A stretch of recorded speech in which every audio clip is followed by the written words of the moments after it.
Hey everybody, how's it going? It's Chad here at Prepare to Live, and it's October 12th. Wanted to touch base with you, see how everybody's faring in this current situation with Israel. We know that Hamas invaded, Israel responded. Everybody's going crazy like Israel doesn't have a right to defend themselves. Hezbollah has attacked from the north, so we're waiting to see what's going on with that. Egypt has a bunch of troops, a ton of troops on the border, on the northern border of Israel, so we're waiting to see what that's all about. Of course, Americans are pretty much just have their head in the sand, and they are just kind of, I guess they think it won't ever come over here, that they'll never have an issue, and that it's all far away, and they're never going to see anything. So unfortunately, I have a feeling that that's going to change very, very soon. And we have no doubt have sleeper cells in our country as we speak, waiting for their government-issued phones to ring or their EBT cards to not work. That could be the signal. So we'll see what happens. But we're just going to continue praying, and we're going to continue getting ready. Prepare yourself. And I've thought of something today. I've had this stuff for a long time, but I wanted to share it with you. A new prep idea that you may or may not think's valuable. I would think that it's valuable. And so here it is. This is a BB gun. So a BB gun. See, it's not a real gun. For those liberals out there that are snowflakes, I don't want you to flip out. BB gun, CO2 cartridges, and of course plenty of BBs, lots of BBs, because for this simple reason is, of course, the pistol's not going to do much. The BB handheld device is not going to do you much good, but you need a BB rifle, an air rifle, and so, because, if you're going to try to forage for food, you need to be able to shoot birds, squirrels, rabbits without bringing the whole town down around you. And so those are pretty silent. I know the air rifle I have has actually got a long silencer on it. So I bought that stock like that. So it's pretty quiet, and it'll meet the need, right? It'll meet the need just temporarily. I mean, if you're hungry, you want something to eat, you want to be able to make that happen without alerting people of your immediate position. So I thought that'd be a good idea. I just wanted to turn you on to that because actually it's pretty inexpensive. You could spend up to anywhere from $30 to $100 on an air rifle, and another $30, $40, $50 on the CO2 cartridges and the BBs. But if it'll feed you for a day or two, I think it's worth it. Now, this other prep I have is actually a genius idea, and I've actually used it. I can't tell you the circumstances because statute of limitations hasn't run out, but I can. This is a deterrent. This is a deterrent, and what this is a skunk scent. It's a skunk hormone, and it's a spray scent. Now, if you use that, you want to use some rubber gloves and possibly some kind of a mask. If you've got a gas mask, now would be a good time to bust it out. But that's a great deterrent. It's super, super strong, and you could spray it on the perimeter of your property, or you could spray it in multiple areas around your place, and not only your place, but around. You don't want anybody to be able to single you out based upon that smell only, but it's really strong. And I don't know if you've ever actually been close to a skunk, but it will make you sick to your stomach. And so you could also soak something in that. You could soak pecans, pine cones, and that kind of stuff, little blocks of wood. You could soak it in there and let it sit, and then throw that. You can throw it 20, 30 yards in different locations. You could use a slingshot, that kind of thing. So it's a great deterrent, and literally will make people sick to their stomach if they get too close. So, I mean, it's not real expensive, but you're going to have to get creative because, booby traps are illegal. I'm going to tell you that right now. Setting booby traps is illegal. And, of course, we're talking about a possible martial law situation, so you can take that with a grain of salt. But You want something that's not going to be that'll be a deterrent, but where you're not using deadly force, unless in Texas, you have the right to use deadly force to protect your house, your property. If your neighbor gives you permission, you talk to your neighbor ahead of time, they give you permission, you have the right to use deadly force to protect their property at nighttime. Now, you have the right to also use deadly force to stop the commission of a felony at any time of the day or night.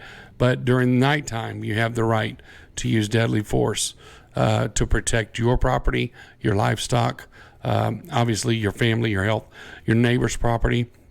And that includes your automobiles, because an automobile is considered an extension of your home and under the Castle Doctrine. Now, I'm not a lawyer. I'm not an attorney. A long time ago, I was a police officer. And so you might want to double check that before you do anything stupid. So don't get arrested and try to call me, because, but so you want to use wisdom when you are protecting your family. Now, if someone's really coming to harm you and your family, and they want to harm, they're really looking to, and they have murder on their mind, then by all means, you use whatever force is necessary to stop the threat. That's what you do. Whatever force is necessary to stop the threat is what you need to use. Amen. But pray it doesn't get to that point. We're gonna have a good little practice run here, because this week is the eclipse. The eclipse is coming, and so this is a small town, and we're supposed to have this inundation of people. They're saying thousands. They're saying up to 5,000 or 6,000 people. Who knows? It might be 10 people that show up in the back of a truck. But 5,000 or 6,000 people would be twice the population of this city. And so all of the resources are going to be wiped out pretty quick. So if you're not prepared, it's going to be a long weekend for you. And so this is, for me, I consider this to be a good dry run on a emergency situation or an apocalyptic situation, to see how the city will respond. I have an idea, but because most people that I know aren't really prepared for anything major to happen. But when you have a ton of people hitting a town with one little grocery store and some gas stations, water and fuel and food will disappear very, very quickly. And so I'm just watching. When I was younger, I was a sociology major. And so I have a tendency to watch people, watch behaviors, watch how people react in different situations. And so when I was in the military, I was counter-signal intelligence specialist. So I watch patterns, I watch topography, I watch and see how people react. I see what kind of assets people have, that kind of stuff. Those things just stick with you, And so you're not only, now I know I'm putting myself out there because I have this channel, it's a public channel, but I feel like I'm well enough prepared. Most people in this area know me well enough to know that I will probably help them. If there's any way I can help them, I will help them. But also, if there's a threat, then I'll be able to handle that too. So I don't worry about that too much. My goal is to help you and to help my neighbors start waking up. You've got to wake up. You've got to come out of your slumber and open your eyes and see the world around us. It's not going to be okay like it was before. Everything is spiraling out of control at a very, very quick, very, very fast rate, and we're not going back to normal. This is to use the phrase from the C word. This is the new normal, and food costs are skyrocketing. There will be food shortages very quickly. Ukraine is one of the largest wheat producers in the world, if you don't know that already. And so then we have fuel issues coming out of the Middle East, and our own fuel resources are drying up very, very quickly. We're running dangerously low. We are under pressure. We're waiting to see what Iran does, waiting to see what Russia does. Hamas announced, this is today's Thursday, Hamas announced that tomorrow they're calling on the great jihad, and everybody should go to war wherever they're at. And so we're going to see how that goes. If you're in a major metropolitan area, a large city, my suggestion would be to shelter in place. Make sure you've got everything you need. I'm not asking you to be scared. I'm not asking you to run scared. I'm just asking you to use wisdom. Use your head. Okay. If there's a huge rally downtown and you're in Lower Manhattan or something, or around Times Square, you know what? If there's a rally with 500 people, I probably wouldn't be there. I mean, you're going to have to use some wisdom in some of these larger cities, and I would steer clear of any of that stuff, because you are important. You are very important, and your family needs you. And so if something happens to you, where would they be? Because you're the one that's watching this channel, and so you're the one that's starting to think about how you're going to prepare for these events. And so your safety is paramount. You have to be safe. If you're the one that's preparing in your family, they depend on you. They need you. You are the watchdog for the family. And so don't put yourself in any bad situations. Lay low, prepare, do some last minute preparation, buy some sandwich meat, or if you're not prepared, just get something to get you through the weekend. And so you don't have to go out really, and just sit back and watch. And that's one of the, I guess at this point, you should be, or the average person, which most aren't, should be ready to be able to, you should be prepared enough that you're going to be okay. If you're starting late, then you need to get on it, because the time that you have to prepare, that window is closing very, very rapidly. So you need to make sure you have some food and some water, a little bit of fuel put up so that you can get out of Dodge if you need to. And you need to make sure you're arming yourself with whatever personal protection device that you need. I'll tell you, you need something that can reach out. You're going to need I would say three things. You're going to need some personal protection that you could carry on you for a closer distance. You're going to need something that'll reach out and touch somebody. Or if you need to hunt, if you need to go hunting and shoot a deer, you need to be able to reach out and touch somebody. The farther you are away from a threat, the safer you are. Don't wait for them to come up in your face. That's a horrible situation. And so you need to be able to stop them before they get to that point to where it becomes really dangerous. And then I would get a scatter gun, which you can just point and let her rip. And so in that direction, if someone were to kick down my door, the first thing they would be met with was a lot of buckshot. And so because there's no aiming necessary, you point in that general direction and you let her go. And also, if I were in that situation, I'm not going to wait for them to come through the door. And so I'm going to beat them to the punch. If someone's to the point to where they're kicking my front door in, I'm not going to let them kick the door in. I'm going to deter them, hopefully ahead of time, by putting some buckshot through the door. And so the noise alone will scare the average criminal off, because a criminal is dependent upon you being a victim, When my children were younger, they're grown now on their own, but when they were younger, I always told them, if someone is going to attack you, you immediately go on the counterattack, because the average criminal is expecting someone to withdraw and run away. And the average criminal is not expecting you to go on the attack immediately, and that alone will make them rethink their whole scenario in their mind is made up. They're going to try to grab you, you're going to try to pull away, and then they're going to do this and they're going to do that. It's all based upon you being a victim. But if you make a choice in your mind that you're not going to be a victim, but you're going to be a victor, and they grab you and you go on the offensive immediately, then you messed up all their plans. They're scattered. They don't know what to do, and they'll break away, and that situation will be done. And so these are things you need to think about, and because this is the direction that our country is going. It's not going to stay over in Israel. It's not going to stay over in Palestine. It's going to move this direction, and most of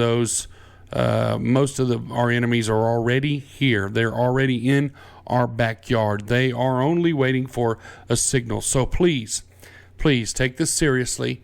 Take the time to go out and start making a list and prepare what you and your family will need to be able to be safe, so you're not going to have to be out in public, and you can stay in your home and you can shelter in place. Or if it gets really, really bad and you have the opportunity, you can throw all your stuff in a car, a truck, and you can get on out of Dodge if you're not in a major metropolitan city. If you are in a major metropolitan city like a Houston, where there's millions, 3 million people at least, and you're going to have to be on your toes, because if you're not out within the first hour, you're not getting out. Everybody is going to be on every road trying to get out. And so you should have a home that is secure enough that it'll withstand large groups of people trying to get in, or you better be on your toes, focused, packed, and ready to go. So if something does go down, you can hit the road immediately, and you won't have to stop for fuel or anything. You can run 100 to 200 miles without stopping anywhere for fuel. You want to get away from the masses as quickly as you can. And so hopefully that helps you. But I thought these little preps were really cool. I'm telling you, that skunk scent's it'll keep some people away, especially people like. So it's probably not going to keep the old redneck Johnny away, because he doesn't care, right? We don't care. But your average city slicker, wannabe gangbanger, they're not going to be able to handle that. They're going to be puking. Their eyes are going to be watering, and so they're going to want to get away as soon as quick as they can. So it's a pretty smart idea if you ask me. But anyway, we're going to wait and we're going to see what happens tomorrow. And just subscribe, share these videos, and hopefully, if you just share it and one person sees it, and we can motivate somebody to get themselves together, start preparing so their family will be safe. Like I said, if as many people as we can get to be prepared, that's less of a threat we have to deal with later. Because when people get hungry, they get scared. And when they get scared and they have a family that's hungry, and they got kids that are hungry, the nicest guy in the world, he'll do what he has to do to take care of his family. So the goal of this channel is to help people to start thinking out of the box and preparing now for that what if situation. If nothing happens over with Israel, if nothing comes to America, if we're fine for the next 20 years, at least you'll have something put up. And so the prices of food and fuel are not going down. So if you buy now and you have to eat it later, you're just saving money. And so it's basically life insurance. That's what I call it. It's life insurance. And so you can always eat it later. But you've heard the saying, it's better to be a warrior in a garden than a gardener in a war. Okay? So you need to be able to have everything. You need all the tools you need to be able to protect your family and protect what you have, and to be able to get out in a very, very rapid response. So praise God. Thank you for watching. Comment and let me know what you think. Any ideas you have? There's things I could have missed. There's things I do miss. I'm 50 years old, and so I'm not getting any younger. And I'm sure you have great ideas, and I want to hear them. I want to hear what your ideas are, because I can piggyback your ideas on some of my stuff and help myself be that much more prepared. So I was able to order a set of radios that for my little group.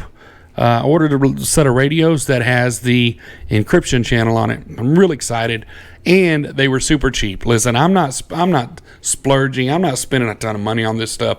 But for $50, I got 4 radios with earpieces and encryption channel. So I'm real excited about that, because communication is key. I don't care about my cell phone. I've got a compass. I don't need GPS coordinates, any of that stuff. I know where I'm going. I know where I'm at.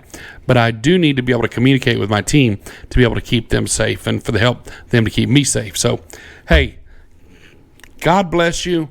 Like, subscribe, share, comment. Let me know what you think. Thank you for watching, and we'll see you next time.